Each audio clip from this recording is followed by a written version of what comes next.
ನಮಸ್ಕಾರ. ಜಿನಿ ನ್ಯೂಸ್ ವೀಕ್ಷಕರಿಗೆ ಸ್ವಾಗತ. ಎಲ್ಲಾ ವೀಕ್ಷಕರಿಗೆ ನಮಸ್ಕಾರ. ನಾನು ಸಂಧ್ಯಾ. ಬೆಂಗಳೂರು ಗಡಿಯಲ್ಲಿ ರಾಶಿ ಜಿಲೆಟಿನ್ ಕಡ್ಡಿಗಳು ಪತ್ತೆ. ಬೆಂಗಳೂರು ನಗರ ಗಡಿಯಲ್ಲಿ ರಾಶಿ ಜಿಲೆಟಿನ್ ಸ್ಫೋಟಕಗಳು ಪತ್ತೆಯಾಗಿರುವುದು ಅಚ್ಚರಿ ಮೂಡಿಸಿದೆ.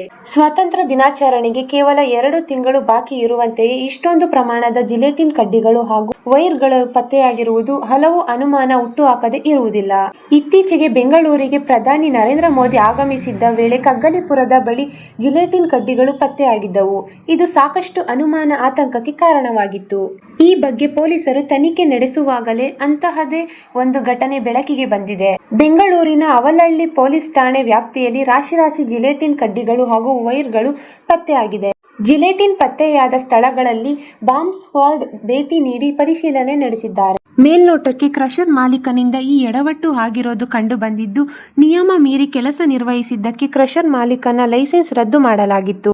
1 ವರ್ಷದಿಂದ ಕ್ವಾರಿ ಕೊರೆಯೋದನ್ನ ನಿಲ್ಲಿಸಿದ್ದ ಮಾಲೀಕ ಇತ್ತೀಚೆಗೆ ಕೆಲ ದಿನಗಳಿಂದ ಮತ್ತೆ ಕ್ವಾರಿ ಕಾರ್ಯ ಶುರು ಮಾಡಿದ್ದ ಎನ್ನಲಾಗಿದೆ.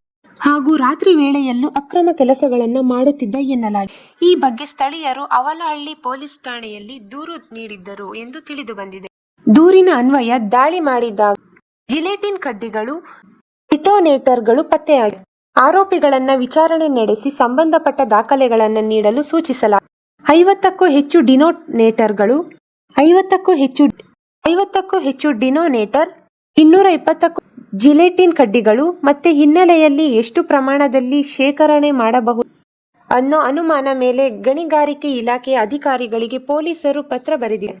ಕ್ವಾರಿಯ ನಿಯಮಗಳ ಬಗ್ಗೆ ಎಷ್ಟು ಪ್ರಮಾಣ ಸಂಗ್ರಹಿಸದು ಹೀಗೆ ಪ್ರಕರಣ ಸಂಬಂಧ ಮಾಹಿತಿ ಕೋರಿ ಪತ್ರ ಬರೆದಿದೆ. 5 ಮೇಲೆ ಅವಲಹಳ್ಳಿ ಪೊಲೀಸ್ ಠಾಣೆಯಲ್ಲಿ ಕೇಸ್ ದಾಖಲು. ಅಮೃತ್ ಶೆಲ್ಟರ್ ಮಾಲೀಕ ಮಧುಸೂದನ್ ಯಾದವ್ ಸೇರಿ 5 ವಿರುದ್ಧ ಎಫ್ಐಆರ್ ದಾಖಲಾಗಿದೆ. ಸದ್ಯ ಅವಲಹಳ್ಳಿ ತನಿಖೆ ಕೈಗೊಂಡಿದೆ. ಈ ದಿನದ ನಿರಂತರ ಸುದ್ದಿಗಳಿಗಾಗಿ ವೀಕ್ಷಿಸುತ್ತಿರಿ ಜಿನಿ ನ್ಯೂಸ್. ನಮಸ್ಕಾರ.